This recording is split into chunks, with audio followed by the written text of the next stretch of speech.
ladies and gentlemen. We have a special treat for you today. We have the one, the only. Welcome to the State Lines Network. The following has been rated R. It contains material of an adult nature.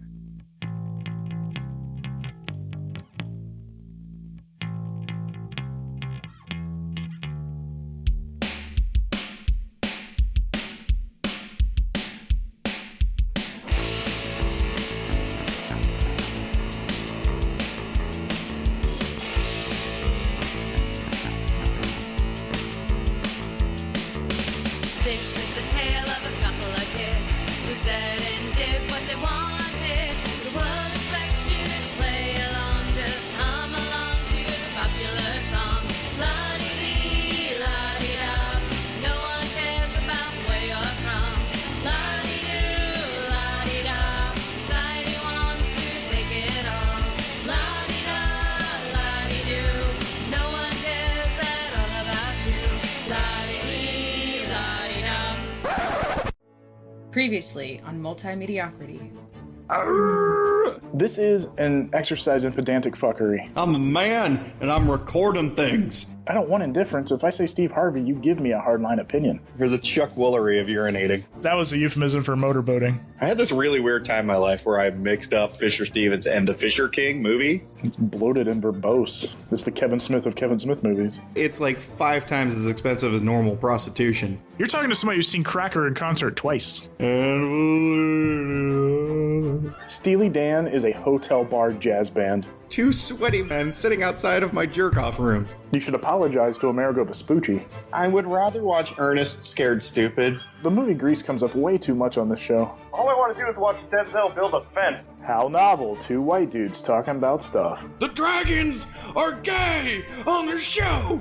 This is Dave from Woolburg. Am I on the air? This is John Bailey, the epic voice guy, and you are listening to Multimediocrity, the broadcast on the State Lines Network.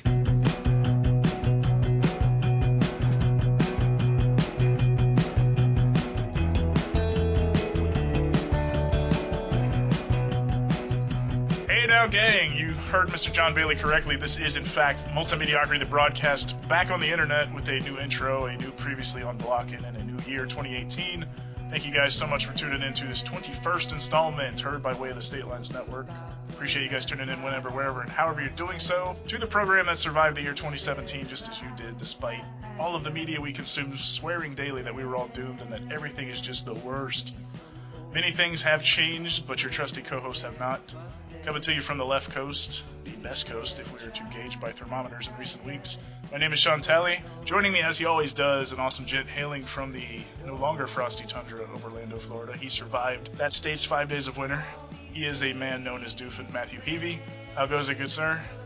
You have no idea what it's like to suffer through the frigid temperatures of 32 degrees. So don't mock me, okay? I almost couldn't go to Twisty Treat, but I still did because I'm fat. You're saying it was almost too cold for ice cream in Florida, but not cold enough for fatty. Yes. Nothing can stop a fat man on his Twisty Treat escapades. Except maybe a Dairy Queen that's closer by. There you go. Blizzards, man. You have had 2 weeks to come up with a catchphrase. Where are you with that? Because I'm sure you thought about that for all week. Pretty much where we left off, which is, I got nothing. We are joined on this very special episode by a gentleman, a gentle giant, if I may.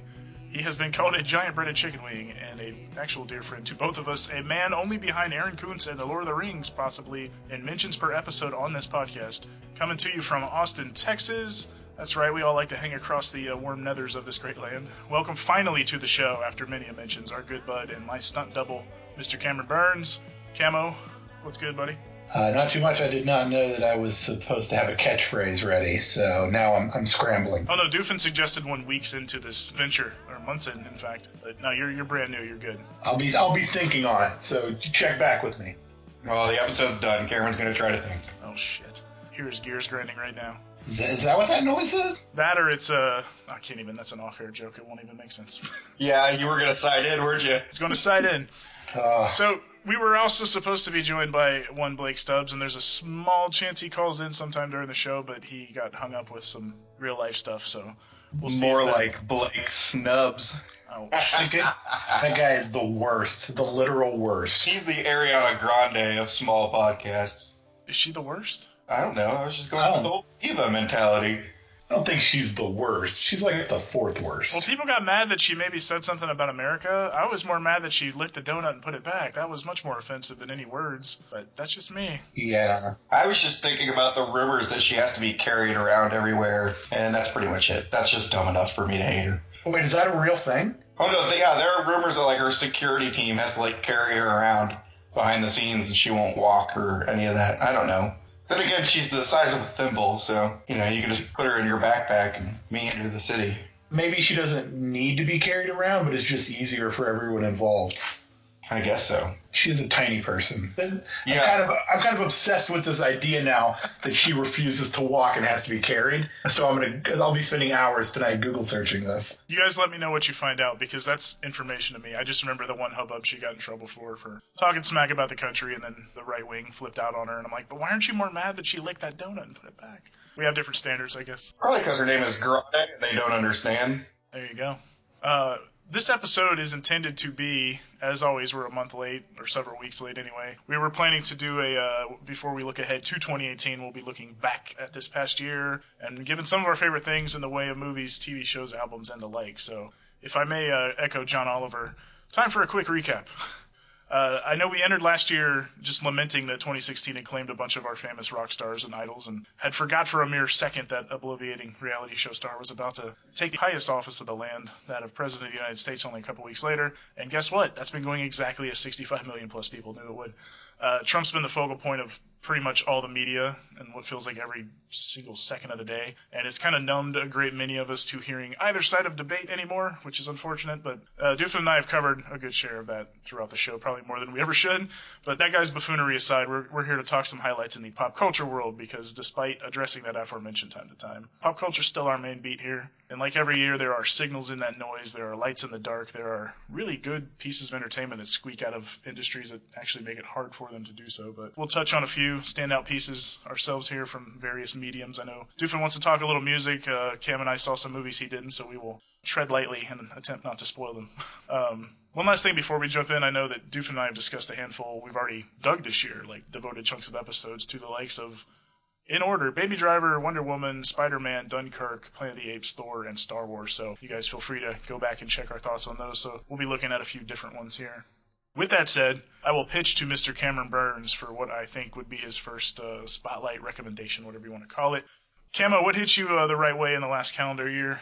As far as movies go, a lot of stuff hit me the right way, despite the fact, like you said, that the country is, going to hell in a handbasket, to quote my grandmother, because apparently that's the phrases I use now. But it's been a really good movie year, like best in maybe a decade. So out of the terribleness has at least comes some excellent film. Like almost every big budget tentpole movie that came out this year exceeded expectations, which kind of never happens. I mean, every big Marvel movie, Star Wars, John Wick 2, Logan, everything that was supposed to be good this year was. So we got a bunch of stuff. But I guess the first thing to really hit me, square in the face this year, and came out I think February, is a little movie, maybe you've heard of it, Jordan Peele's Get Out. That may still be the best movie of the year, despite the fact that it came out so long ago, people have forgotten. But that is, for me, one of the very, very best horror movies of the last, I don't even know, 25 years. So, I mean, that's probably as good a place to start as any. Right, that predates our podcast. I think Doofin and I jumped in on this May, June sometime, so anything prior we had never really touched on, so that's a good one to begin with. And Doofin, you did see this one, correct? Oh, yes. And we all agree with Cameron that it is as good as advertised. Despite the hype, it actually really does live up to it. It may not be the best comedy, the best horror movie, the best any individual thing, but as a whole, like the sum of its parts, it is fantastic as far as what he accomplished as a first-time feature director and just what the movie said and spoke. I think the impact that it had, I mean, we could talk about it as an individual entity, but it seemed to be this momentum producer for a bunch of what turned out to be really good horror films, or at least films that flirted with horror, in the vein of, like It Comes at Night. But it really, I don't want to say genre defining, but I think it just gave it new life. And we're seeing a year now where horror is getting way more respect than it has been in a long time.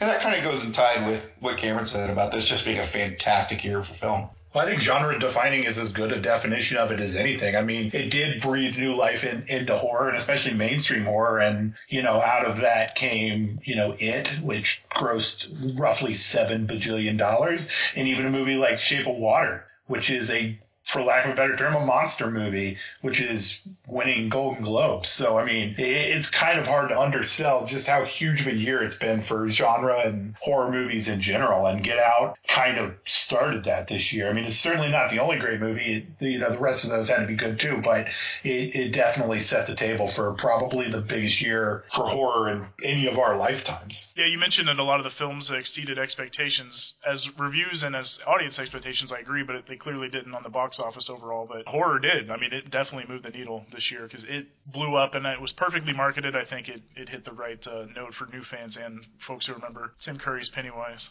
But overall, it's lifted the entire genre, I think, into a better space at the box office. Yeah, and it's so great, too, because not only did it come out at the right time and it just had everything to say as far as, race in America and wealth in America and all those things, but it was so different than the horror that was coming out now. It's kind of a retro throwback thriller in the way that, a movie like Rosemary's Baby or The Stepford Wives, which you just don't see that much of anymore. It just reminded you that there are other ways to do horror without it being just a PG-13 special effects gore, mess. That you can still do horror the way they did horror back when Alien came out and stuff like that. I think that was why it was a real breath of fresh air.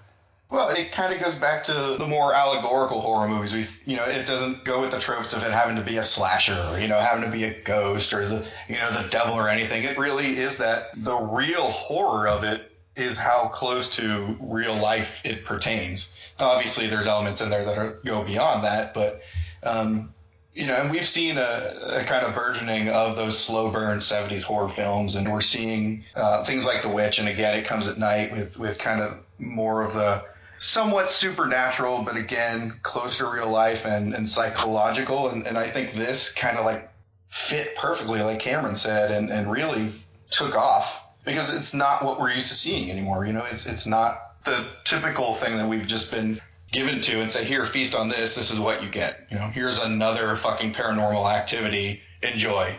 And because, spoiler warning, you won't.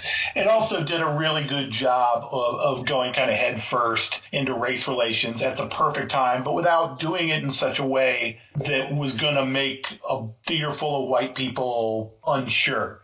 It handled the race stuff without throwing blame, I think. And I think that's why so many people were able to kind of get there, were able to see it, not just, minorities, but, older people, white people. It was accessible to everyone, even though it was very much kind of calling some things out, which is a difficult thing to do.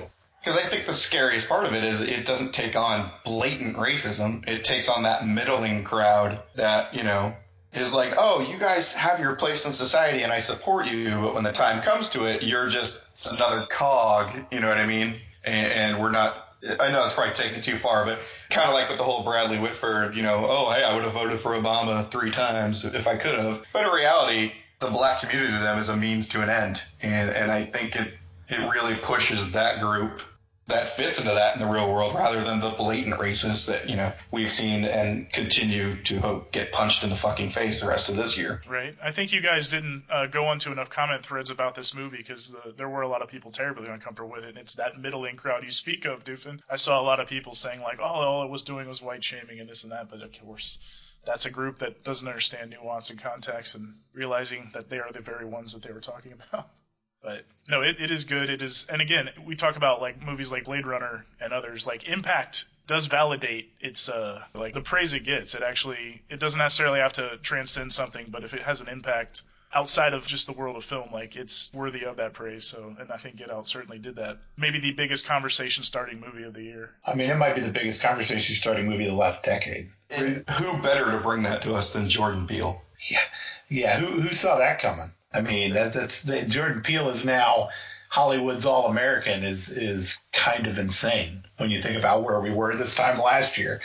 But if you I agree with you, actually. I don't think anybody saw us coming maybe because of the genre, but when you really go back and look at what Key and Peele brought us, this is right on par with that. I mean, this is what we were shown for 3 years, just in a longer format. Yeah, not unlike how the best sci-fi speaks to the present day. Comedy has always done that too, and you're right. A lot of Key and Peele sketches were digging at something that's underneath, and yeah, it's really not that surprising. But nor is it that surprising that he's as talented as he is and sure-handed as a first-time feature director. Yeah, and I think this is one that is kind of hard to overstate the importance of this movie. I mean, it was getting Golden Globe nominations, and it's probably going to get Oscar nominations, and it's in a time where it's really hard to kind of figure out what movies are going to have staying power or what things in any, songs, whatever. It's hard to know in the moment what stuff's going to have staying power. But I think everyone's pretty much in agreement that Get Out is going to be one of those movies that we're probably going to be talking about still in 15, 20 years. And that's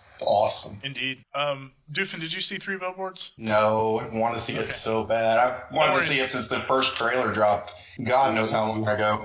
I just want to segue to that one because that was Blake's one of Blake's picks. He told me, and again, he still may be on here. We don't know, but I know Cam saw it. Look, you're not going to spoil anything for me if you want to go into details, because I'm watching it regardless, just because I'm a fan of almost anything involved with it. No, it's all good. I'm not gonna. It's actually not even something to spoil. I know Cameron talked highly of it after he saw it, and it's just funny because Martin McDonough makes pitch black comedy. Like In Bruges has just some straight anti-American smack all through that movie, and Seven Psychopaths, which he made with a lot of American actors, and now this one, like, he's getting dragged right now for something that I guess people can't understand, which is that a terrible racist could have like some form of a redemption arc in a movie. And that's not spoiling, by the way, because I'm not saying where any of it ends up, but it's interesting to see. But I will say, I did like this one. I think it's going to it'll be in my top 20 for sure. But Cam, I think you had this one, and like, you're flirting with this one being one of your top few movies, right? Yeah, I mean, it's on the very, very top short list of about 3-5 movies that are probably at the end of the day going to end up in my, top 5. I just loved it. It worked for me in a way that movies usually don't, because what I found so amazing about it, other than, of course, the acting is insane because Sam Rockwell, Woody Harrelson, and Frances McDormand are just incredible.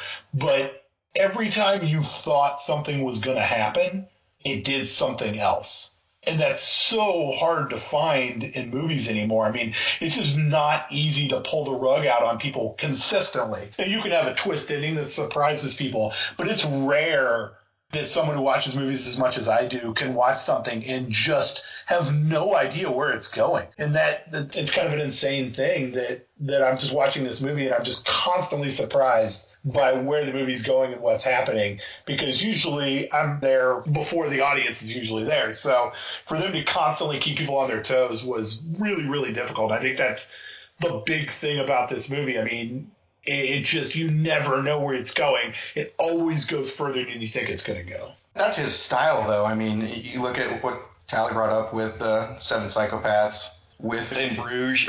My actually favorite piece of his work was a play he did of Behanding in Spokane, which frickin' Christopher Walken, Sam Rockwell, Anthony Mackie, Zoe Kazan, and it was that kind of thing. It was 2 hours of not knowing where the hell this was going, incredible dialogue, incredible presence, and it just went nowhere where you thought it would. And that's why I cannot wait. I hope it lives up to the hype, but a lot of respected voices, or a lot of voices that I respect, Cameron not included in that. Because you don't respect me, or because I have a different opinion? You speak in such hyperbole that you get people to No, I just love picking on you no matter what. No, what I'm hearing from people, in my personal life from it is making me really excited. So I'm glad to hear Cameron talk about it this way. Well, I do want you to temper your expectations because, again, no matter what, hype can kill even the best thing. But I hate to say that I don't know about that play. I'm embarrassed that I don't even know what that was. And I'm very sold on it based on that acting group. And is that available? Is that filmed somewhere? Like, how can we find that play? No, I happened to be going to New York that year for a vacation, and of all people, Blake put it on my radar. and it was just a phenomenal experience. I got to meet and shake hands with Christopher Walken and Sam Rockwell afterwards, so that probably helped. But no, it's just that experience when I looked up of who it was that wrote it, and then I saw his name attached to the films he would direct later. It just made me a really big fan. Yeah, I agree with every word Cam said about it. I actually don't love In Bruges as much as The World. It's not that I don't love it, but there are people who talk about that movie like it's one of their top 5, 10 favorite movies, and I'm like, I like it. But no, out of the three, this is far and away my favorite of his work so far. Like, this is him working on a different level to me. The Seven Psychopaths left a little to be desired as well for me. It's just a little less disposable, for lack of a better term, than those other movies. In Bruges is great, Seven Psychopaths is great, but they're great in kind of a, hey, that was funny and interesting, but I don't know that I'm going to remember it in 6 months. And maybe that's not fair to those movies, but this one, it has more sticking power. I think it's a movie that has a little more heft to it than those other ones. Yeah, In Bruges is terribly quotable in like a Big Lebowski vein, so I will give it that. And I'm not even trying to trash it. I just mean people speak on it like it is a different kind of movie than I saw. That's all. But yeah, I did love this one. And again, temper your expectations, Doofin, because I don't want you to be like, what the hell were they all talking about? Well, and it is a movie that some people whose opinions I really respect, it didn't work for them. And I think that's because you have a hard time getting your feet in it because it keeps going different directions. So, there is definitely a chance. It's not for everybody. It's not one like Get Out where everyone's getting out of it and going, oh, well, that was an amazing classic. Let's move on. There are people that it doesn't work as well for. And that's fine. The world needs idiots. Well, no, but of course you got to dig it, everybody. It's okay to have a challenging movie. I mean, No Country for Old Men is a very polarizing movie to a lot of people, too. There are a lot of films that don't, like you said, suck you in the right way or from the get-go and keep you in a particular mind state. But this one is a bit of a challenge. And I've seen some of the complaints more recently, and it's not that some of them aren't valid, but it did work for me and Cameron, obviously. Yeah, it happens. Like you said, movies aren't necessarily for everyone. I was not the world's biggest Lady Bird fan, and apparently that will get you, drawn and quartered, because if you don't think that's the best movie of the year, then you're an idiot. So what circles are maybe I'm the idiot that they're reaming you for not telling you Lady Bird's the best. That's the best reviewed movie of the year. Don't you have Facebook? All right, stop with the reviews. I hate that. Oh god. Don't even. I saw it pre the Rotten Tomato score, and as I told Doofin on this very show, some movie was going to get across the board C+ or better eventually, and that's exactly what happened. I believe Lady Bird is 123% on Rotten Tomatoes.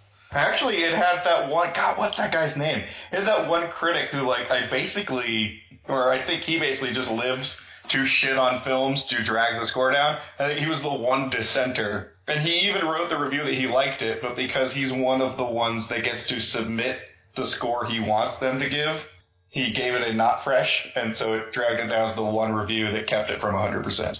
That guy needs to be a Baseball Hall of Fame voter, because that's pretty much all they do over there. So they already have a good chunk of people that do that over there. Yeah, they just bring them all down a peg. That'll teach them. I want to be a professional poo-pooer. That's what I've decided.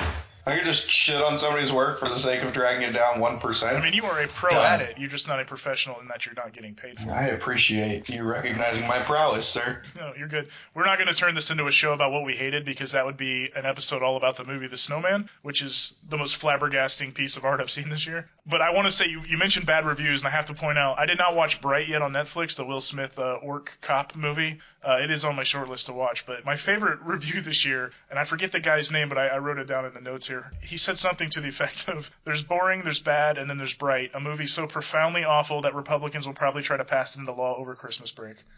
I was like, that is the most savage shit I've heard this year as far as bad reviews go. And yet, everybody you talk to is like, oh, that was all right. It was pretty entertaining. I liked it. The thing about reviews is that movies are never as bad as the really poorly reviewed, and they're never as amazing as the amazingly reviewed. If there was some way to reverse those, and you could go into movies thinking that Bright is going to be amazing and thinking that Three Billboards is going to be terrible, you would have such a crazy experience, I think, because it's all about expectations, and people are going to tell you Bright's horrible, and then you're watching and go, oh, I was expecting a complete shit show. And that's the one thing reviews do, is temper expectations or set expectations. And so every time you hear something's horrible, it's never as bad as you think, and every time you hear something's amazing, it's never as life-changing as you think. There's just some way to flip-flop those. You would get some really crazy experiences in the theater. Agreed. There's nothing better than walking into a movie completely cold without expectation, because you don't have that baggage. And that's another thing we talk about ad nauseum on this show.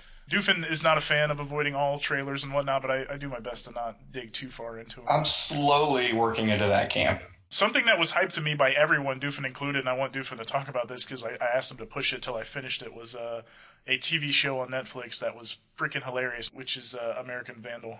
You had me holding my breath there when you said you wanted me to defend it. I thought you didn't like it. Oh, and I was like, man, I have to find another podcast. Will I be kicked right off the podcast by saying that I have not seen 1 minute of American Vandal? I'm sorry. I think Alex watched it, our other Paper Street cohort. Pretty much everyone I know loves it, but I have not yet seen it. It is on my queue, but I have not gotten to it yet. Well, we will hard sell you the way we've been hard selling Doofin on these movies. Cameron's busy breaking down every episode of This Is Us to find the deeper meaning.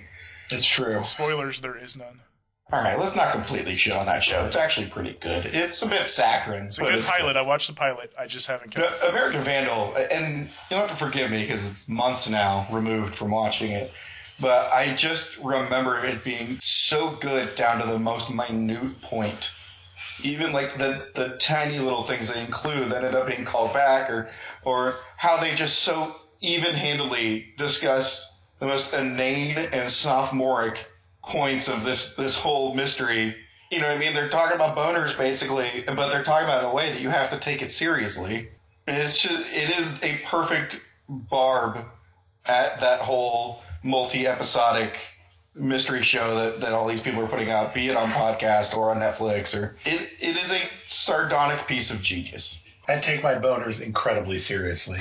Yeah, I can speak to, because it's fresher in my brain, that this was a great year for comedy on TV, period. Like Veep Season 6, I've talked about Master of None Season 2, BoJack Horseman's last season was good. Vice Principals, which I watched Season 1 and 2 this year, was both rather hilarious. American Vandal, I may not have had the most gut-busting laughs nonstop for that show, but I freaking was smiling from beginning to end of that show. And Doofin is right. If you've seen Making a Murderer or if you've listened to Serial, you kind of know the template of these cold case file type shows that just do that, go down to every minute detail. But what makes this hilarious is even the opening credits is fake in that it's like, you know, edited by the two kids who are making it and directed by the kid who's making it. So it's like it's fake from the get-go, but it plays it so straight in every aspect, except it's about 27 dicks got drawn on the faculty parking lot cars.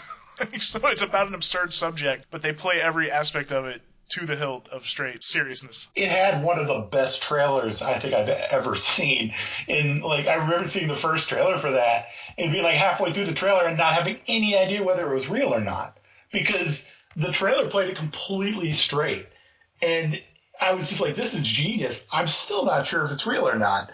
That's which beautiful. Was kind of great and kind of in that realm. I'm going to sidebar a little bit, but it's in this same kind of world and it's very funny. So I figure I might as well toss it out there. There is a podcast called Done Disappeared with John David Booter. If you have not heard it, it hilariously spoofs all of those true crime podcasts. And they're really short. They're only like 15-minute segments. And it's called Done Disappeared with John David Booter. It's about a guy who's trying to find a missing woman called Clora Pockets somewhere in Pennsylvania. And it is one of those things where they do everything. They do the fake commercials. They do like all the commercials for Blue Apron and stuff like it just gets it perfectly. And I had a blast with it. It's probably my favorite podcast thing of the year this past year. And so if you get a chance to check that out, definitely. I've been meaning to check that out, and basically American Vandal is like the visual equivalent of that in that it sends it up perfectly, so it is amazing. It kept unfolding in funny ways. They brilliantly used a bunch of unknown actors, and there's a couple of characters I could see just becoming like known actors because they were absolutely hilarious, including a history teacher that was trying to be cool with the kids, and there's a few wonderful moments with that guy that I still think about and laugh out loud about, so yeah. The guy who plays the main kid, the one that's under all the accusations, that is probably the most underrated acting of this entire year. Like, you believe that he is that boneheaded, dim-witted douche Agreed. That you knew in high school, and it just, not even for a moment does he break it. Right, I'd be shocked if he was completely out of character in an interview and I didn't see that guy, I'd be like, oh wow, he really was. But here's the thing, I've seen him in interviews. That's not how he is at all. Well, then it validates what you're saying, that he was fantastic in it. It mystifies me how good he was in that. Cam, you had another film recommendation, speaking of white suburbia trying out different worlds. I don't even know how to segue that. That's terrible. That is a clunky segue. Let me take I don't that know from any you. other kind. Yeah, please take it. Yeah, if Get Out was my favorite movie of the year, a movie called Patty Cakes was probably my favorite film experience of the year. It shouldn't work, and yet it just does. It's a movie about a chubby white girl from like a lower middle class family who wants to be a rapper, and her Middle Eastern pharmacist friend helps her do the beats and stuff, and they make friends with a black anarchist, and they start a group, basically a rap group. And if that sounds crazy, it is, but it is the kind of movie where it will beat you down to the point by the end you're just smiling. It's funny, it's touching, it's like a coming of age movie. It just works at every level. And I saw it at the Florida Film Festival for the first time, then I saw it again in the theater when it came out nationally, and it's just great. I mean, it's just one of the really, really great movies of the year. There's no reason it should work. It's just really, really great. And the rap stuff is really clever, and it's just pretty close to perfect. I mean, it just works on every level. And it came out of nowhere. I mean, it's the guy's first feature. I can't sell it hard enough. I mean, it's very, very good. It is 8 Mile if it starred Rebel Wilson. That's all I just heard. Yeah, kind of. Well, not with the Rebel Wilson shtick. But the trailer, it reminded me of her at a glance. That's all. Yeah, I mean, but it's basically 8 Mile, but it's not glossy like that. And it's just kind of a slice of life movie about this girl who wants to be a rapper, and no one believes she can do it except her. And then it had probably the best scene for me of the entire year, where her buddy, the pharmacist, the Antichrist musician, and her grandma, because she just happens to be out with her grandma when she runs into them, the four of them cut a track, and it's bonkers in the best way. And if you watch that scene and don't end up smiling, you're dead inside. If you watch an old lady, a Middle Eastern guy, a black anarchist, and a chubby white woman cut a track, it's just magic. That's a setup to a bad joke.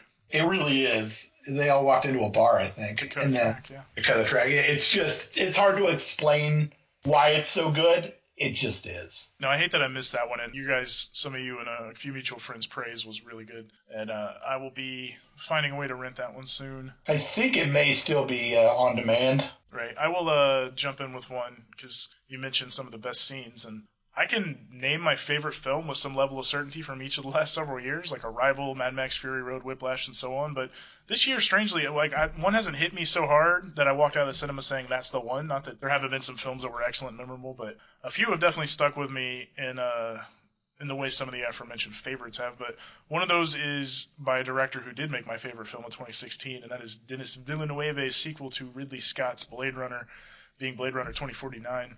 And never mind that it's like one of the best looking films of all time. It couldn't be more different than Patty Cakes, but thanks in part to cinematography demigod Roger Deakins. But I will tread lightly with spoilers, Doofin. I told you when touching on it briefly on episode 9, it was I know Cam saw this one. It's far more intertwined with the original story than I'd anticipated, to the point that I truly believed it elevated the original, which was already held in, as we said, incredibly high esteem. But love some of the set pieces in this, loved a few of the scenes. They're like all-timers for this year.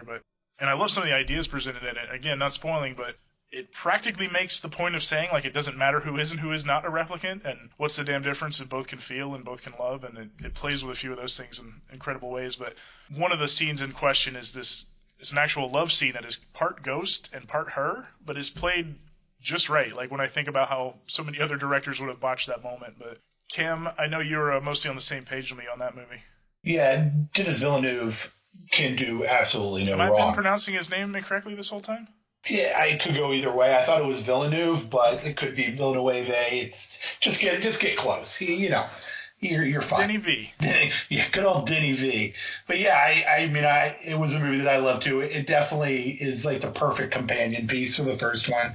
It has a lot of big ideas. It manages to be another great movie without stepping on the first one, or changing it or anything like that. Yeah, it's as good as a Blade Runner sequel was ever going to be.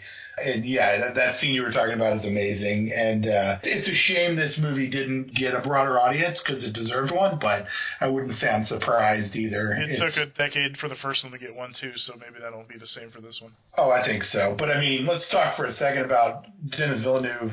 There are few filmmakers ever that have been on the role that he's on right now. Started that strongly and it's stayed. insane. Sicario, Prisoners, Blade Runner 2049, Enemy, Arrival. That is a Quentin Tarantino, Steven Spielberg style role.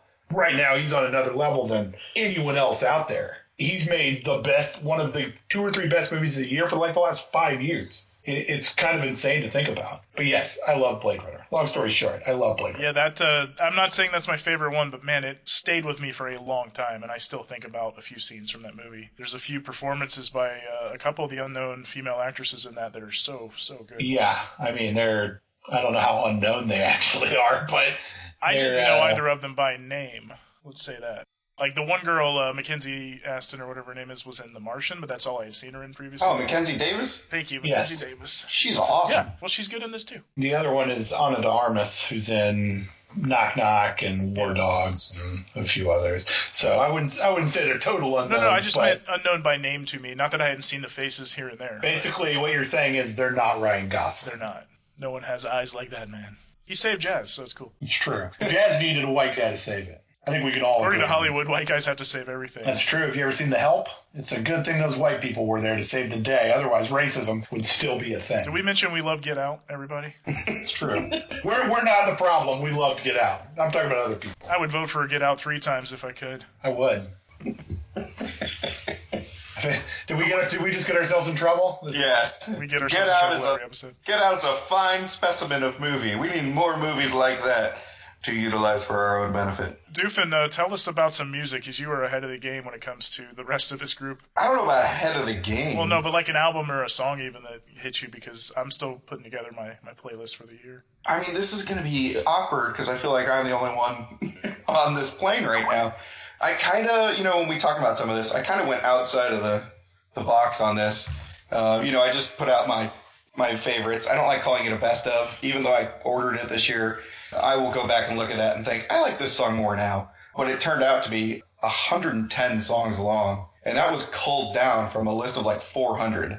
I don't know if that's just me getting more into music each year, or I would argue this has been a fantastic year, much like Cameron said about movies. A fantastic year for music. But that being said, I kind of just went off the tracks here because, there's the typical ones that everybody's going to know. Obviously, Kendrick Lamar's album is really being pushed.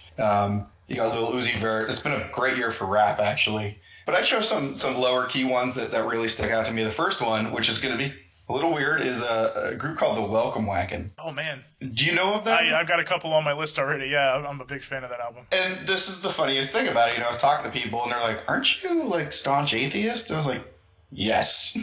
But that doesn't mean I can't enjoy. In case Cameron doesn't know, it's like a folky indie pop gospel mix. It's a Presbyterian minister and his wife that do this. And most of their songs are like either gospel reworkings or, basically musical prayers. But it's so good. And they kind of got on the scene because Sufjan Stevens produced and mixed and played on their first album. And this new one is just fantastic. I think it's a very low-key, great album. I'm glad to hear that you like it too. For the record, I just want to speak on something because there is and I think we're guilty of this too, I like Johnny Cash. Have you ever heard a preachier lyricist than Johnny Cash, especially in his later years? This idea that, and I'm not saying you feel this way, we do kind of say it with the caveats, but I can listen to music that has a message I don't necessarily agree with if the music itself comes through and there's some soul behind it, there's some heart behind it, I was a fan of I gave it a once through. I found them just on one of those related artists to somebody. It might have been Sturgill Simpson or somebody like that, and I click a lot of those on Spotify, and I think that's how I came across them. Yeah, like you said, I don't mind listening to that. I'm actually a part of a Facebook group called Atheist Fans of DC Talk. It's a group of us that basically that deserves its own episode later. Do both of you enjoy talking to each other in that group? You would be amazed how many people are on there. Actually, Josh Martin, who I'm pretty sure you know, is on there. And we just discussed how we still have a liking for this group. You know, your DC Talks, your Jars of Clay, maybe not Carmen, because that guy was a douchebag. But so it's something that's still stuck with me. And I think even Sean and I have discussed, you know, like Five Iron Frenzy has always been a big thing with me. It's kind of the group that introduced me to punk ska. But yeah, I don't mind listening to this. I don't even mind your message. Do I agree with it? No. But if you sing it and, like you said, it's done with passion and you make it beautiful, I'm in. And it really is a beautiful album. So I don't have a problem with it, despite other people telling me I clearly should because of my beliefs. But anyway, that was a big one that stood out to me. Have either of you guys, are you aware of Thundercat? Oh, yes. Man, if you look at the list of people he's worked with, I mean, he actually played in Suicidal Tendencies for a while. He's worked with Kendrick. He's worked with Kamasi Washington. If you don't know who Kamasi Washington is, we can rectify that real quick. He's worked with Flying Lotus, Erykah Badu, Childish Gambino, Mac Miller. I could keep going on. This guy's been a great session artist, and now he's doing his own solo thing, and it's just this callback to straight up funk. And that kind of like what you said with Blade Runner 2049, I heard Them Changes, which is his big track off his album last year, actually. Yeah. He did it as a single in 2016, and it seriously has been with me ever since then. And then when he released the full album this year, I was on board completely. And a lot of those artists I listed show up on that album, which only makes it better. I could go on and on about Kamasi Washington, honestly, but that was another big one for me. And then to kind of do a call back to what you said earlier about last year just being a year of implosion as far as anything we could be comfortable with. That year I found myself kind of like leaning on more pop music, more, you know, lighthearted stuff. Calvin Harris's album turned out to be really, really good. I mean, it's just him doing very easy, simple productions, getting a bunch of different artists coming on and saying, hey, let's do this.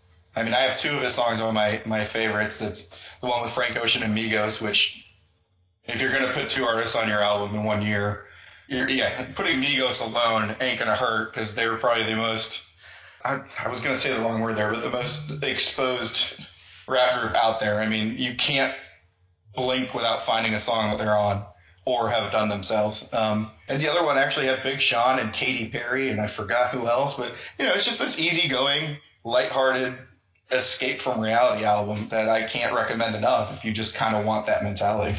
Cameron's Googling all the names you just said. He's like, Katie, who? It's very hard to keep up. I know that Calvin Harris dated Taylor Swift, so I'm not a blank slate on that one. But, so I know a lot of those peripherally, but I am the wrong guy to talk to as far as this goes. What's funny is when Cam and I talk about old music, he has great taste. He's just always 20 years behind is the problem. No, the problem is... it's not that I dislike music or I just don't really listen to music anymore that much. Like when I'm driving, I listen to podcasts almost exclusively, and that's when I always listen to music. So including this, it's just kind of out of sight, out of mind, unfortunately. But like I keep saying, I'm going to go back and listen to more music. I do. I like music. I like most of the people that you brought up, but my knowledge of it is.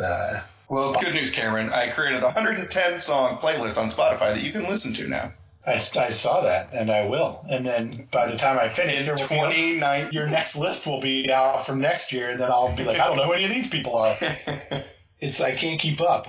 I would like to have somebody available to tell me why I should have liked the Lord album and why I should have liked the XX. Because I saw those all over everything, be it best individual tracks, be it best albums, and I could not get into one piece of either of those albums. But you also said you don't like Lana Del Rey and you don't get her. Yeah, but I loved Pure Heroin. I loved Lord's first album. I don't get it. I don't get Lana Del Rey at all. I love that Ultraviolence album. It hit me the right way, but I haven't given this last one enough listens, I guess. But I already grabbed a song or two from my playlist as well. I think you just hate women. That must be it. Thankfully, I bring this up, and I realize lately that when I bring it up, it sounds like I feel like I should be applauded, and I don't. But I bring it up as a reminder of not only how much of a douchebag I used to be, still am, but not in this facet, and how easy it is for people to be misogynistic without really thinking about it.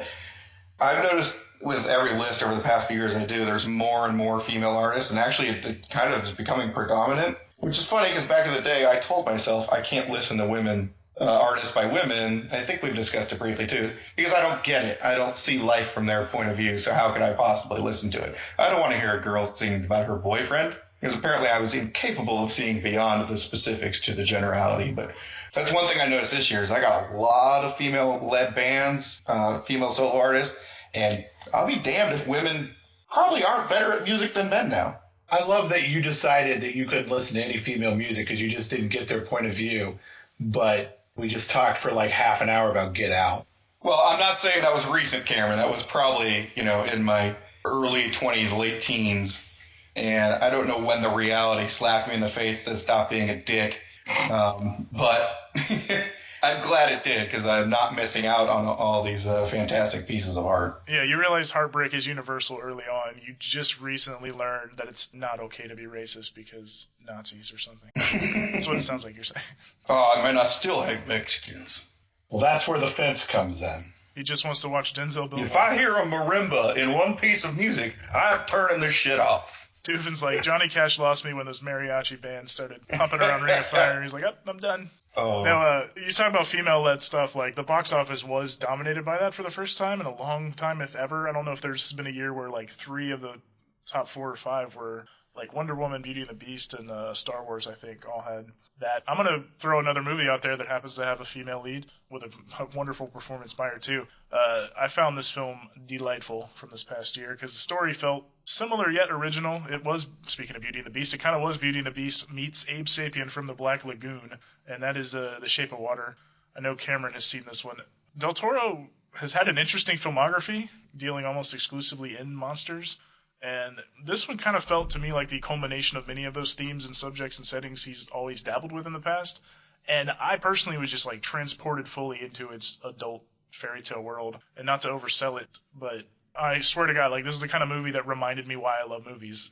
It had flawless production design, as his movies often do, an incredible cast, and basically, like, supporting player up to the leads were all great, but in particular, masterful performances by Sally Hawkins, the lead, and Richard Jenkins, which Cameron and I mentioned the other day, just how undervalued we think he might be as an actor, because he has stolen some movies lately.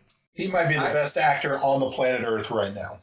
Not to be too hyperbolic, but... No, you don't have to be. My first real exposure to that man was Say It Ain't So, or Say It Isn't So, whatever it was, the horrible Farrelly Brothers comedy. But I was enamored with what he did as a stroke victim stuck in a wheelchair, because he played it amazing. And then immediately after that was 6 Feet Under.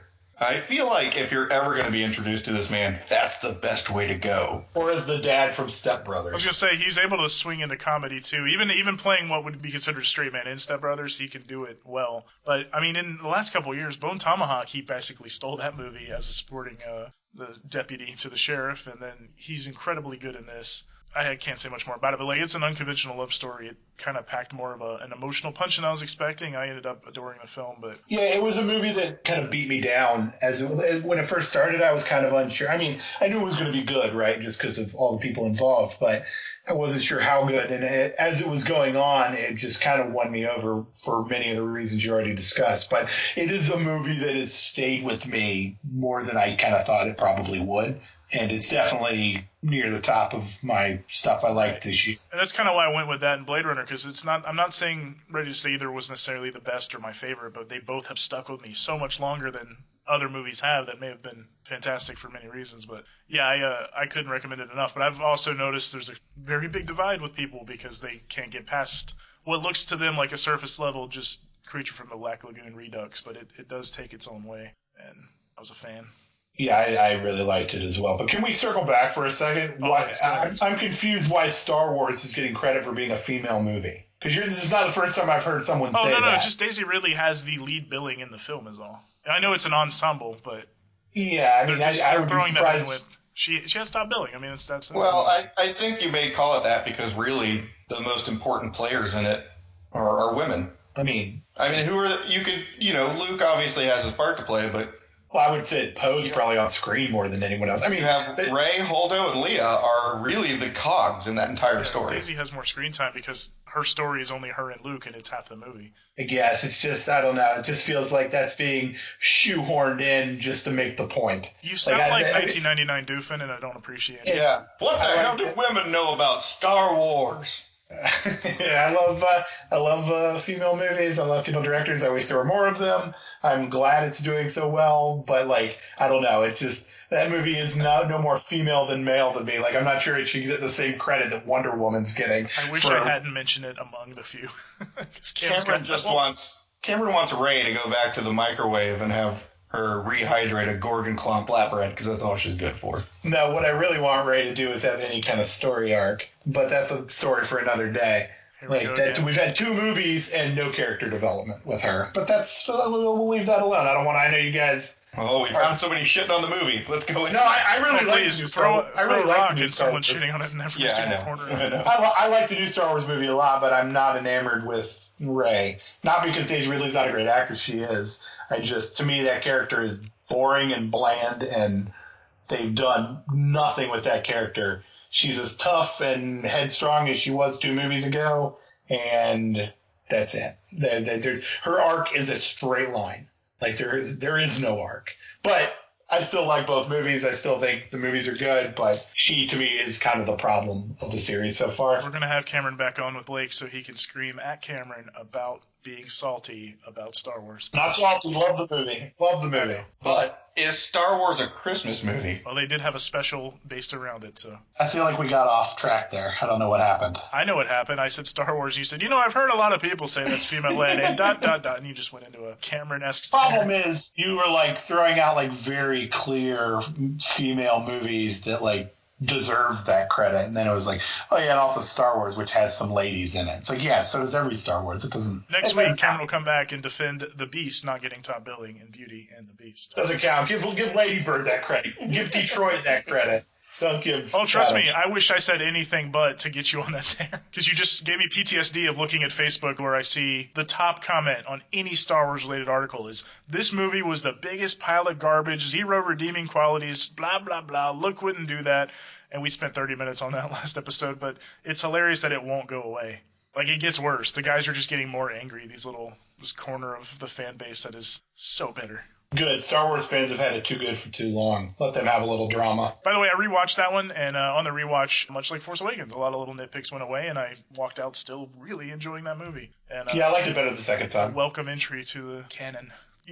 We keep talking about Blake, and I hate that he couldn't join us here. His other pick, just to segue into a whole different thing, was he had John Wick Chapter 2, which a lot of people have on their best of list for the year, and it took me a second viewing to really dig that movie, because I walked out of it going, that was fun, but I still think the first one was a better movie. But 2 did some world building and had a couple of sequences that kicked ass. And did you guys all see this one? Yes. Oh, yeah. Okay. Love that Enter the Dragon kind of nod at the end with the mirror sequence and among other things. But I think enough's been said about John Wick, at least people I know. But Blake mentioned that in his words, it was the best pure action movie of the year. All other movies were just big spectacle with humor propping it up.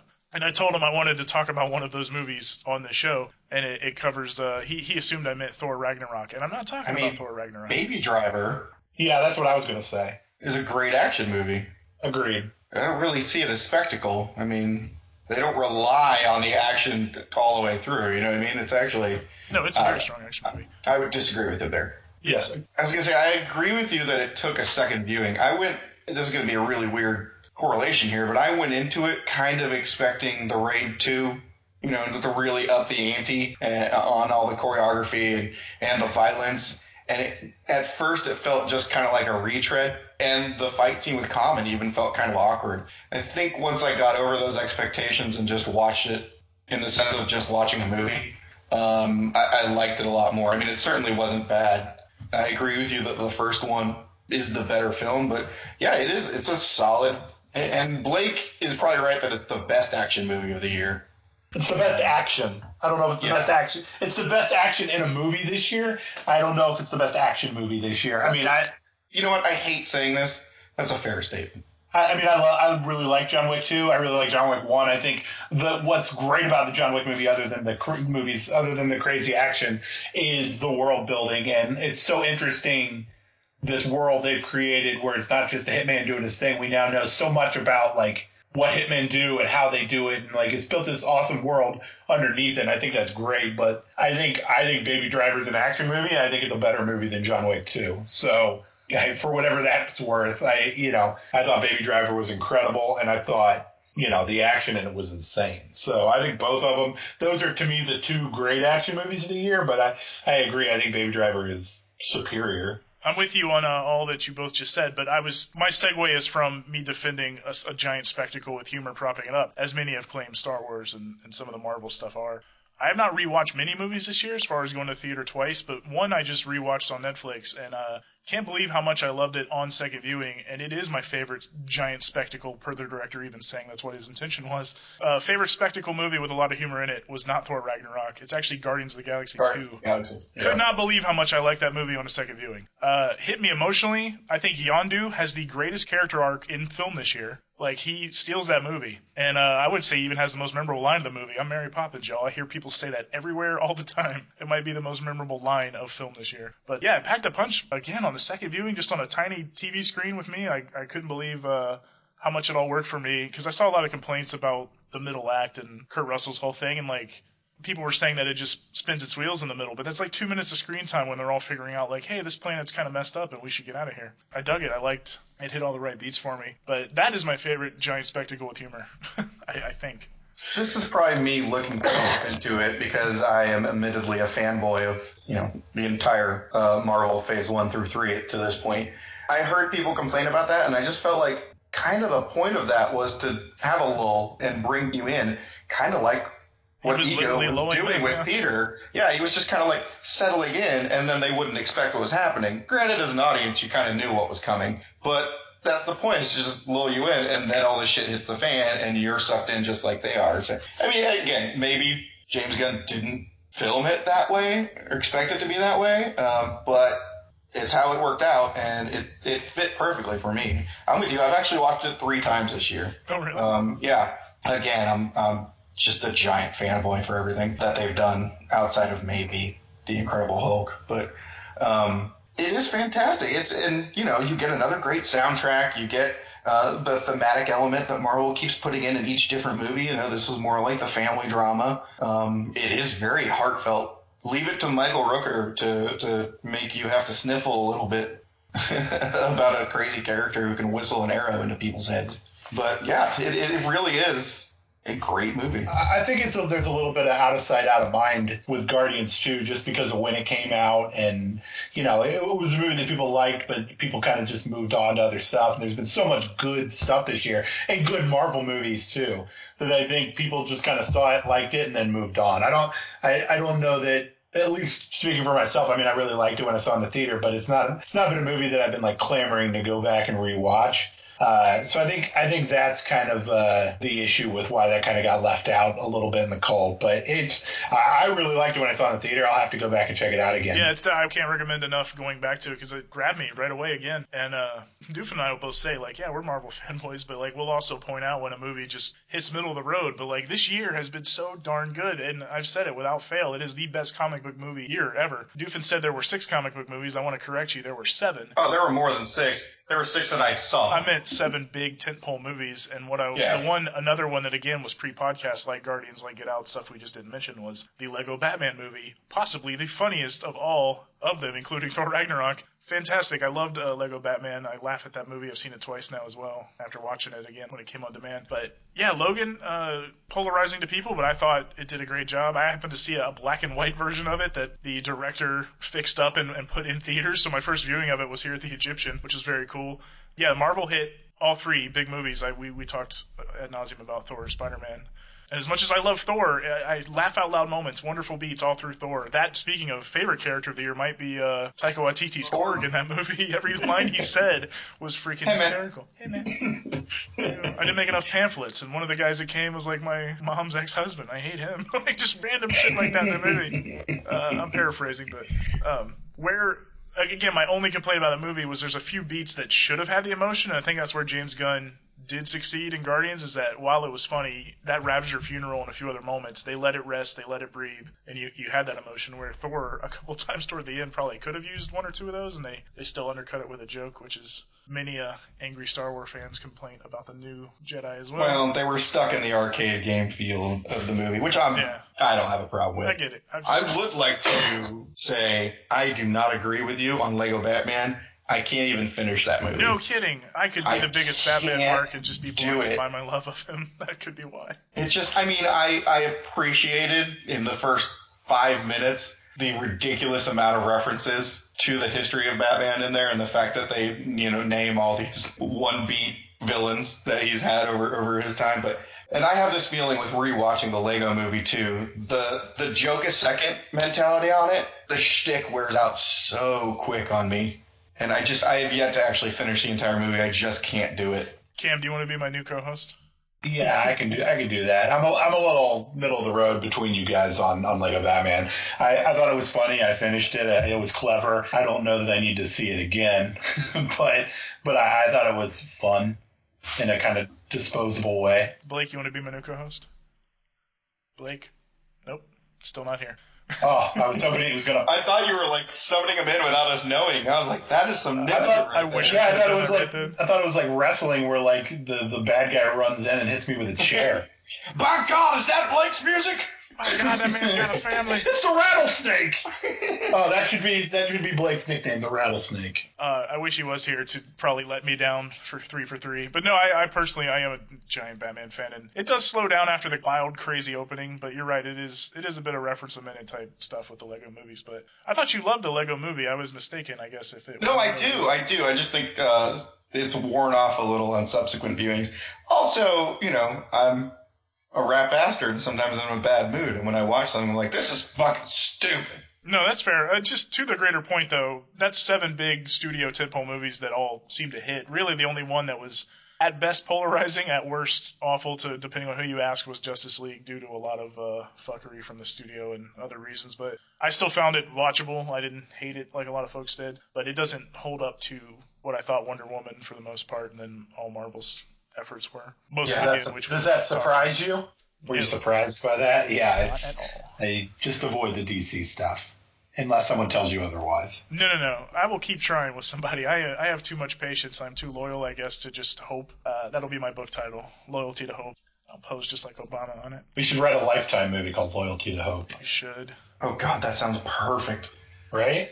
Loyalty to Hope, the Sean Talley story. And come to find out, I was thinking about, the girl. I was thinking that it was an issue where, she can't keep a boyfriend because they keep cheating on her and moving on. But come to find out, the one person that needs to be loyal to Hope is Hope.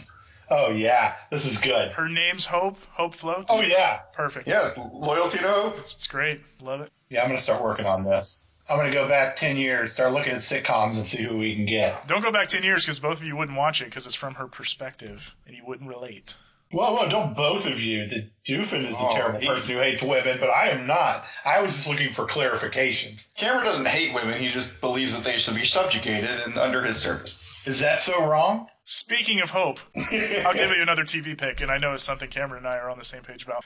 This is a series that I don't want to spoil too much for Doofin, but it flew under the radar for the entirety of its 3-season run. It is a drama that ended earlier in 2017 with one of the more satisfying finales I can recall. You talk about something that stuck with me the way some of the movies we've talked about have. That is HBO's The Leftovers, Season 3. I would say that series started okay, but it hit its stride in its second season, which took the main cast from, I believe, is also a fictional small town upstate New York place to a fictional small town in Texas. And Cam can attest that the barbecue capital of the world, Lockhart, Texas, which is a hop skip from his house, doubled as the town of, was it Jordan? Jordan, yes. Yeah, which was nicknamed Miracle on the show for being the only town in the world to experience 0 departures on a day when 2% of the human population just up and vanishes from thin air, which is the premise of this show. It is a high concept, but it picks up 3 years, I think, after the incident in a pilot. And it shows basically what feels completely accurately how mankind would react to that kind of mass exodus, so to speak, which is to say poorly. Because people fucking lose their minds and start cults and all kinds of wild shit on that show. But yeah, Season 3 hit me hard, especially in the wind down It was like a shortened 8-episode run or something like that, and it takes place almost mostly for the third straight season in a whole different place, which is in Australia, and had some random standalones, and unlike Lost, which was also manned by the too often maligned writer Damon Lindelof, there's legitimate issues with that man, but he's perfect for TV. But no, the Leftovers was not predicated on answering hows and whys of the Great Mystery, but just how people were, again, dealing and reacting to it. And strangely, there are some answers given in the finale that I wasn't even expecting, but I didn't need them because, again, it was, like I defend Lost, a series, people with short-term memories don't seem to recall this, but, like, you were invested in the journey of the characters, and that's what you were watching to see their closure, more than getting answers that JJ was never going to give you, as he left the show early on and gets too much credit for that show. But anyway, I loved it. Cameron, you read the one-off novel, I believe you told me, which the show extended well past, but I know that author was on. Yeah, the novel is by a guy named Tom Perrotta, who's a very, very good writer. He also wrote Election, the book that became the Matthew Broderick Reese Witherspoon movie. Yeah, he's just a very good author. I try to read most of his stuff. And yeah, the book was obviously super high concept and a really good idea. And the show just kind of took the novel and built on it in such a great way. And like the first season was kind of spotty. It did some things really well. I think early on it tried to do too much too quickly and kind of became cluttered. But when it really hit its stride, in the second season and into the third season, it was about as good as television gets. I mean,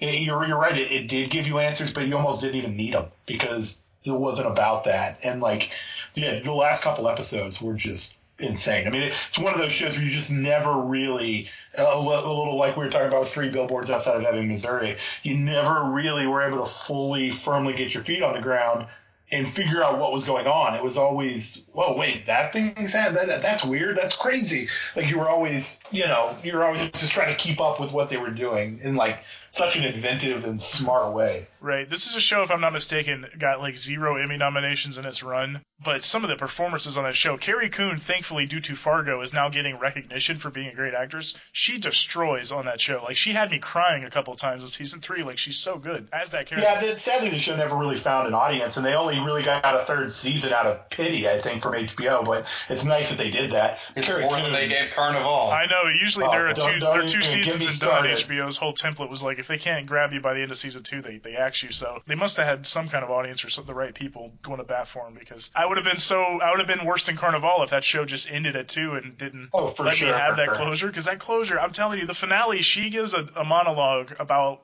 I can't even say without spoiling, but what happens to her basically, and how she is where she is at that point. That is just beautiful. It is touching. It is sappy in a good way. My wife and I were literally just sitting there with tears in our eyes when the freaking show ended. One of the great things I think about television is it allows you to pivot, and I think what happened is, and you've seen it with other shows too, I think the first season kind of went how it was supposed to go based on the book. And then at the end of the first season, I think the people involved, they looked at it and went, this Carrie Coon lady is incredible. Let's do more with her. Yeah. And it became much less a show where I'm blank, Justin Theroux's character, I'm blank. We call him Kevin Garvey. We always call him his actual character. Kevin Garvey, that's right. Yeah, Kevin's character became much more of a two-hander with Carrie Coon on the show, and I think the show was a lot better off for it. I think Carrie Coon is one of the really, really great actresses on TV now. And you're starting to see it with Fargo, and she's also been in a handful of movies now. She was in Gone Girl and a few others. So people are starting to get it. But yeah, I think they pivoted and made it much more about her, and I think that really helped the second and third seasons. But yeah, it's one of those shows you can't even explain. Indeed. And it's a tough watch to people. We can only do an hour at a time. We could never marathon that show because it's heavy as hell. And it's not always the most satisfying. Sometimes there were character-based episodes and didn't necessarily advance a plot. But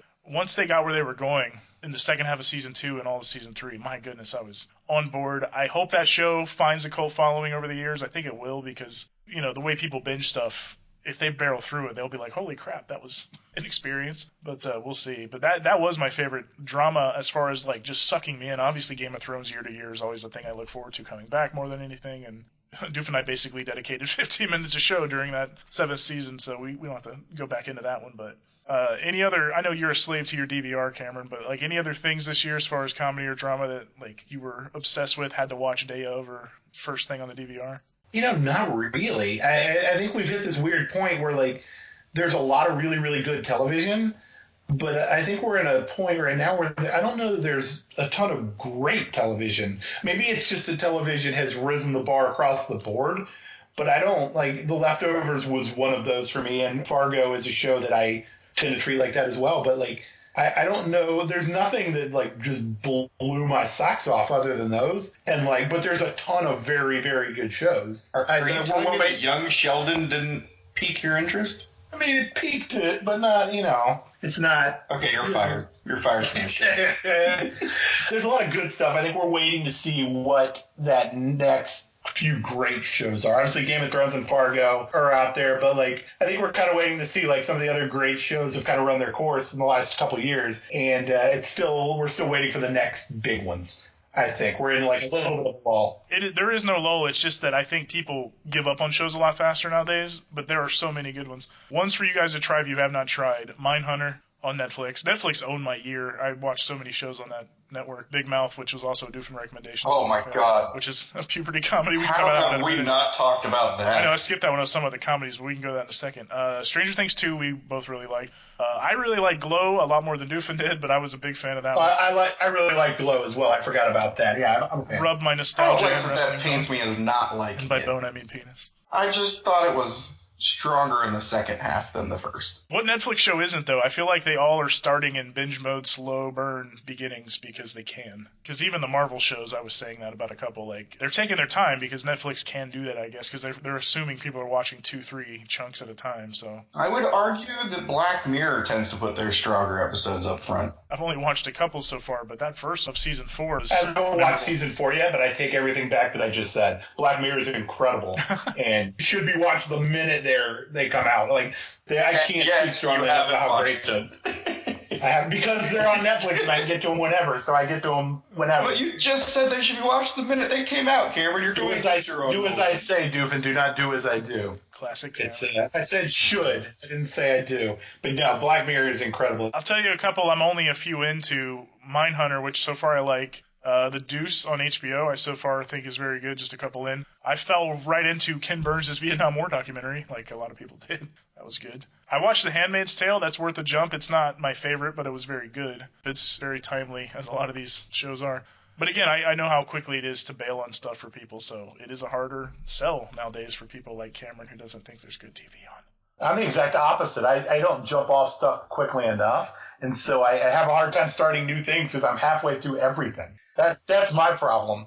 Like, there's shows that I need to quit on probably and just have. Let's talk about Big Mouth because it's only, I believe, 10 episodes and they're half hours. I'm a fan of that cast of characters. John Mulaney and that group are hilarious to me. He had one of the funniest stand-up sets I've ever seen in my life. I saw him a month ago, and he's just hitting the upper echelon of stand-ups right now. But it's like him and Nick Kroll and Jason Mantzoukas and a lot of those guys that Cameron would know by name too from shows like The League. But it's animated. It's about puberty, and Doofin was 2 for 2 on Recos this year as far as TV goes. Like, I was Vandal and this were 2 of the funnier things I watched. I'll watch anything with Nick Kroll and Jason Mantzoukas. Those guys are so funny. This show will make you laugh. Rudolph. Yeah. And Maya Rudolph, of course. And more Nick Kroll. Nick Kroll does what, like 5 or 6 of the characters? He does, and sometimes I'm not a huge fan of his, but when he's in an ensemble or with the right thing, like when he's working with Mulaney, they're always a funny tandem. Yeah, and I was tired of his shtick with, between the end of The League and the Nick Kroll show. It was just kind of like the far-reaching stuff he does, so I was kind of shocked that I got into this as fast as I did, but it is just a wonderful animated comedy that takes things to way too far levels, and is still kind of a cute look at puberty. And Maya Rudolph's in it. I don't think any of us have seen The Post or Phantom Thread or a couple of other movies, so it's not that we weren't fans of certain flicks, we just probably did not catch them yet. I think we're all still working our way through Oscar contenders and such. I Tonya was one that I haven't gotten to yet, and also Call Me By Your Name. I saw Call Me By Your Name. Enjoyed that one. We talked about Dunkirk on a previous episode. Molly's Game, by the way, can't recommend Molly's Game enough to people like Cameron because I am a Sorkin apologist. I love Sorkin's work. I don't care how heavy-handed and ham-fisted sometimes he can be. Molly's Game, much like how Rounders opened the world up to poker and talked very inside poker to the point where Matt Damon's teaching you how to play at one point because it was not in the public conscious yet. This movie talks inside poker like crazy. I had to give my wife a little rundown of like what all the slang means because there's a moment where she's explaining a couple people's hands and using all their 100-year-old riverboat slang. Like, the flop and the river and the boats. And I was like, here, real quick, I'll give you a little rundown before you go see this movie. But I was a huge fan of Molly's Game. I don't know why it took me longer than everyone else on the planet to come around on Jessica Chastain, but she is wonderful. I don't know why. She's great. I know, but I didn't have anything against her. I just didn't realize that she's always good in everything I've ever seen. I think rewatching Crimson Peak last year, I was like, this lady's always good. And in this one, I'm all in on her. She's so good. She's great. She's the one white character in The Help that actually gets saved by a black character. So yeah. The one Jessica Chastain movie I haven't seen. I never saw The Help. I probably should. You're not missing. I mean, it's cute, I guess, but it does have the white savior complex. But yeah, it's cute the way racism movies are supposed to be cute. It sucks. Yeah. Okay. Good to know. So an unworthy Best Picture nominee is what you're saying. I don't get how you watched Zero Dark 30 and didn't think for a second this is a phenomenal actress. 100% agree. No, always agreed that she was a great actress, but I think she won me over as a human being also lately is what I'm trying to say. I never didn't think she was a good actress, but now I think I'm in love. That's all I'm saying. Yeah, she's definitely where I was in respect before. Get in line. She's definitely on Twitter, throwing barbs left and right these days. But you said Dunkirk earlier. I wasn't the biggest Dunkirk fan. That's because you have bad taste. That's the rumor. To me, Dunkirk and Lady Bird were the two big movies that just didn't totally hit for me. I mean, I liked them both, okay, but they didn't hit where I thought they were gonna hit. Once you see Planet of the Apes, go back and listen to episode 10 where we gush over both of those, only to find out a week later that all of our friends list did not love Dunkirk, and I'm still shocked that a lot of people not sure what they were expecting. But I have not revisited that one yet. I can't wait to, but I'm curious to see how I feel about it on a watch. I mean, we said it when we did our review that it's probably the most polarizing Christopher Nolan film he's ever made. Indeed. Because it's not, and I'll just repeat myself here, it's not a war film. It's a film that happens to have war in it. And I think people were going in expecting Saving Private Ryan Part 2, and in reality what they got was little character vignettes that were as chaotic as the world they were in at that time. And that's what Nolan is good at. He's good at upsetting the apple cart and kind of giving you these multi-layered. Again, we can go off on Nolan again if we want. We've only done it for 6 episodes. But we'll have Kuntz on and do a dedicated Nolan episode where we just run down his filmography because we always tease at that. But I actually have Cameron to thank for getting me into him. I mean, he's the one that actually said you need to watch Memento and you need to watch it now. Strangely enough, he hadn't watched it yet because that's his MO. But Actually, I saw Memento in a sneak preview before it came out, so. Come at me, bro. Oh, I'm coming at you. But I love Christopher Nolan. I was as surprised as anybody that Dunkirk didn't totally work for me. We'll see. It could be one of those that on second viewing, I'm like, I don't know what I was thinking. Since you rapid-fired some TV, I'll rapid-fire a few more movies before we wrap up. But I really loved Good Time, the Safdie Brothers movie with Rob Pattinson. I thought that movie was really great. I love The Killing of a Sacred Deer. I won't butcher the director's name, but he's the same guy that did The Lobster and Dogtooth with Colin Farrell and Nicole Kidman. I thought that was a great movie. A movie called Super Dark Times, which I saw at Fantastic Fest. It's like a coming-of-age, River's Edge type movie that I really loved. Okja, the weird cyber pig Netflix movie, I thought was really great. Florida Project, which I don't know if you guys have talked about before. We have not seen that one yet, yeah. And Wind River was another one that I really liked. Wind River's on my list of kind of forgotten ones. I was going to say that one. I liked Logan Lucky from Soderbergh as well. I didn't like that one as much as I not as much as I like. I thought it was okay. It was just kind of it kind of wasn't clever enough to be as good as the Ocean's 11 movies, and it wasn't funny enough to be a comedy. It just kind of fell in the middle for me. Plus, there was just so much stereotype redneck humor that I was just ugh. I mean, the actors were doing everything they could, but that one just didn't totally play for me. I was a few drinks in that night. Maybe I was enamored or inebriated. Could have been swayed the right way. I personally, again, not the best movie, but I freaking loved Trainspotting too. I was so happy to have revisited those characters 20 years later. Flawed film, but there's a couple moments in it and a couple scenes that make it worth the while. There's two in particular I'll talk about once you guys see it, but I'm a huge fan of that. It's one of my favorite 90s movies. So to walk out of it and appreciating that I got to revisit those guys when I was very weary walking in was a good thing. Yeah, I need to check that out. I love the first Trainspotting movie, but I haven't seen the sequel yet. And I'll tell you a movie, since we were talking about action movies, that you guys probably haven't seen yet. And I'm reticent to call it a great action movie, but it has some really great action. and that's Brawl and Cell Block 99 with Vince Vaughn. I just added that to my Amazon queue. It's on Prime now.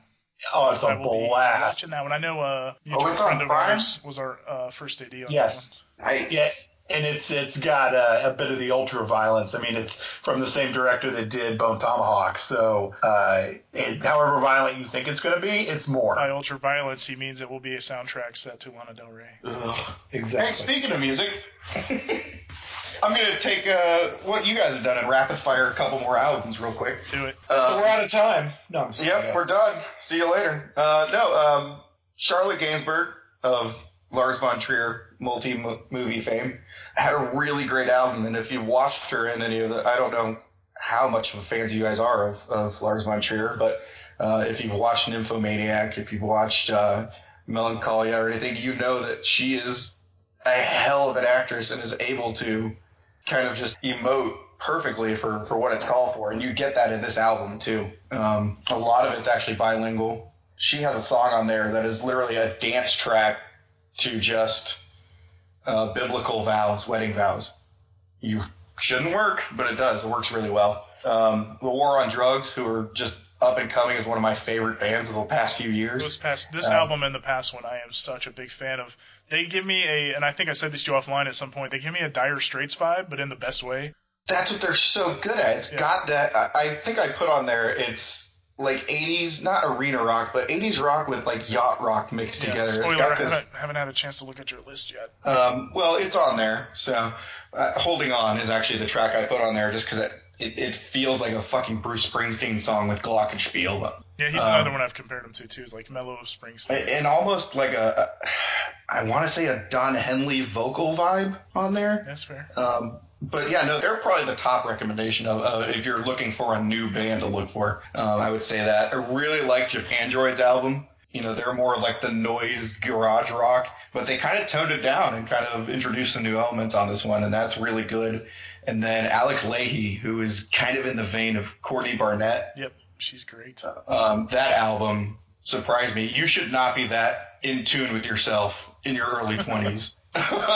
In my opinion, and I'll be damned if I didn't listen to that and be like, okay, you don't need a therapist because you're kind of your own therapist. That was also a really, really good, fun album. I like the comparison to Courtney Barnett, except maybe a little happier, which is still fine. Not as broken, but in a good way. Yeah, but no, those are four other ones that really stood out to me.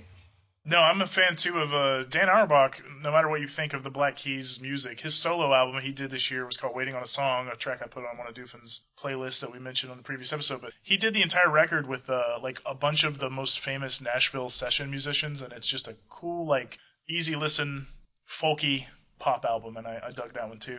But you just named two of the ones that are going in my list as well. And we've talked on recent episodes, despite unfortunate revelations, like Brand New's album was good for a few listens. We've talked about Kesha with Zero Shame, LCD Sound System, and a few others. Like I really got to get on my list.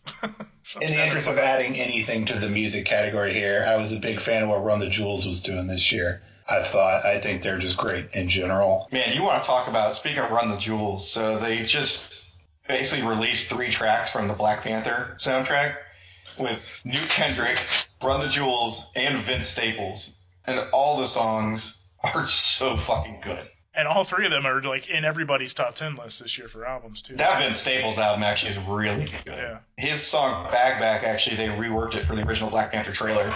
So if you watch that and you like the vibe, check out the album. And that'll bring us to a close, because looking forward to Marvel's continued domination of the box office and our hearts with both that and Infinity War. And Ant-Man and the Wasp. That's true. That's going to be the one in the fall, right? Yep. We'll see if they jump on incorporating these Fox properties, because as we mentioned on previous episodes, they do not waste time in assimilating guys like Ghost Rider, Daredevil, Punisher, and the like into their greater MCU. So that's going to be pretty cool. I think Cameron probably had that. I know he had both of those in his top 5 most look forward to movies for this coming year. I had Infinity Wars at 2 and Black Panther at 4. I can't argue with that. He had Ready Player One at number 1, which is just a perfect setup for disappointment. But we'll see.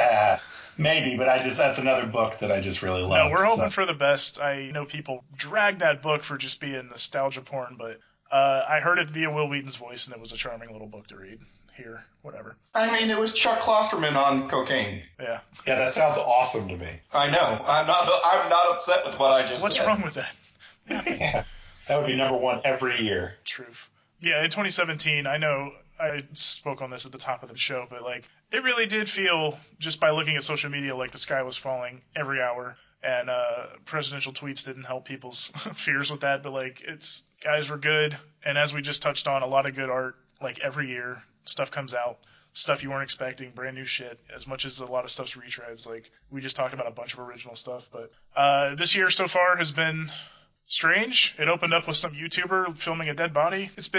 I just heard Oregonians can't pump their gas anymore, and they're freaking the fuck out. Pause. Can we talk about what a piece of garbage that kid is? I hate that I know that there's two different ones now. There's one and there's a brother. And they're both pieces of shit. I don't know anything about the other one, but the kid who filmed the body, what a piece of garbage that kid is. I went from knowing there were 0 idiot YouTubers named Paul to knowing there's a Jake and a Logan, I believe, and I hate that I know that. But yeah, it's just like any other year. There's going to be ups and downs. There's going to be dog shit politics going on, and people are going to freak out about them on social media. But all is well, I swear. It's a good time to be alive. Is it? For everybody but white men, apparently, if you look at the internet. We have it so bad now. Did you see Oh, God, did you see the poll that they took? That, like, 56% of white men think that in some degrees discrimination against white people is as bad as it is for black people now? 56%. And it goes back to that classic line that can't be attributed to any one person, but when you're in command for so long, equality can suddenly look like oppression. That's true. Like, once you have to share a pie, suddenly you feel like you can't have any pie. Like it's a strange thing. They're mad because they can't go back to the fridge and have that extra slice later. Wah. As 3 white dudes talking right now, we can tell you, shut the fuck up. We have it made. We have it better than we've ever had it. And fortunately, so do a lot of other folks finally. So, like, everybody shut up, stop whining. And Cameron, you keep whining. It's part of your charm. It is. There's enough pie for everybody. Just let everyone have pie. Just bake more pies. Yes. It's not a finite thing. It's not like gold. There's plenty of pie. I like pie. Oh, I'm totally going to find out. This started so strong, and now look where we are. I know, I cut it off with a complete... I had somewhere to go, and I'm like, no, that'll be another 15 minutes, so let's just call it a day. Everybody enjoys certain kinds of pie. Even when minorities try to take pieces from it, that's Whitey still got the most. Hear, hear. Cam, I'm sorry it took so long to get you on here. I appreciate that you are our favorite listener because you call me every other week with some complaint that Doof and I said something very incorrect, to which I go, dude, we go live to tape. I swear to God, we don't really edit like you think we do. And then you say it's not an excuse. And also, when can I come on? I want to be wrong, too. I'm here to keep you on your toes. So, as I listen back to this, I will try to find something where you are wrong and then rub it in your damn face like a piece of pie. You had me at pie. All right, I appreciate you for joining us on this look back. Does anybody have any final thoughts or any like hopes for the 2018 year besides Marvel movies keep being good? Nope. All right, cool. No. 2018's off and running. We're hopeless. No, we're not hopeless. We found love in a hopeless place. That's what we did. To all of you out there who are listening, I hope you guys had a wonderful holiday season and stayed warm while half of the U.S. looked like, I don't know, the day after tomorrow for a few minutes there. I thank you fine folks, as always, for tuning into this program, supporting our rantings and ravings and our other portly white friends who jump on the show and do the same with us. We'll see you guys back here in a couple weeks. On behalf of the missing Blake Stubbs, I'm sorry you couldn't make it. Cameron Burns, my podcasting partner in crime, Matthew Heavey. I am Sean Talley. This has been Multimediocrity, the broadcast on the State Lines Network. Sorry if we sucked. Promise to do better next time. Until that day, gang.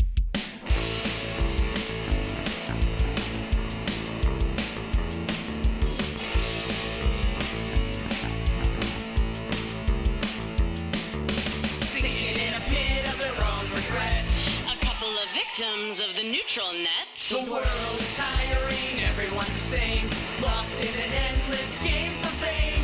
All they wanted was a place of their own. Away from ridicule, away from the drones. This is the story of a couple of kids who became everything they hated.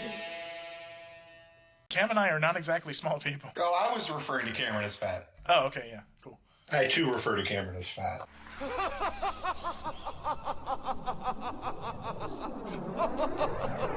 Friends through eternity, loyalty.